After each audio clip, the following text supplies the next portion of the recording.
இப்படியே இந்த 3 பேரும் அந்த ஆள போட்டு படாத பாடுபடுத்தி, டெய்லிக்கு சின்ன சின்னதா மாத்தி, 12 நாள்ல அந்த ஆளு ஆங்கிள் அளவு கொண்டு வந்துட்டானுங்க. அந்த ஆளும் கஷ்டமே படாம சிரிச்சுக்கினே எடுத்துன்னு போறான்.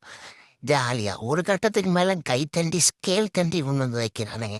அந்த ஆள் கடுப்பாயி அதுக்குள்ள மேல போடாம திருப்பி போய் பக்கத்துல இருக்க பாக்ஸ்ல போட்டான். அடுத்த நாள் இன்னும் சின்னதா வைக்கணும். அந்த ஆளு அதுக்குள்ளேருந்து எடுப்பாரா மாட்டாரான்னு போது. கைய விட்டு பார்க்குறாரு அந்த ஆளு. அந்த ஆள் கையில போகல. ஸோ என்ன பண்றாரு, அன்னைக்கு நாள்ல எடுத்துடுறாரு. அடுத்த நாள் இவனுங்க 3 பேரு முன்னெடுத்து உனக்கு துண்ணிக்கோண்டு வச்சு, அதுக்குள்ள காது குடையிற பேப்பர் மாரி வைக்கிறாய்ங்க. அந்த ஆள் அடுத்த நாள் பிரில்லியன்ட்டா சின்னதா ஒரு பிஸ்டர் மாரி ஒண்ணு எடுத்துட்டு வந்து, அத எடுத்துட்டு போயிறாரு. அந்த ஆள் கேமராவ நோட்டீஸ் பண்ணிர்றாரு. அதுக்கப்புறம் இவனுங்க என்ன பண்றானுங்க, 9 அடிக்கு வச்சு நிறுத்துறானுங்க. அந்த ஆளால எப்படி எடுக்க முடியும்னு பார்க்கறதுக்கு. பக்கத்திலேயே ஒரு லேடர் வச்சிருக்காய்ங்க. அந்த ஆள் அதுல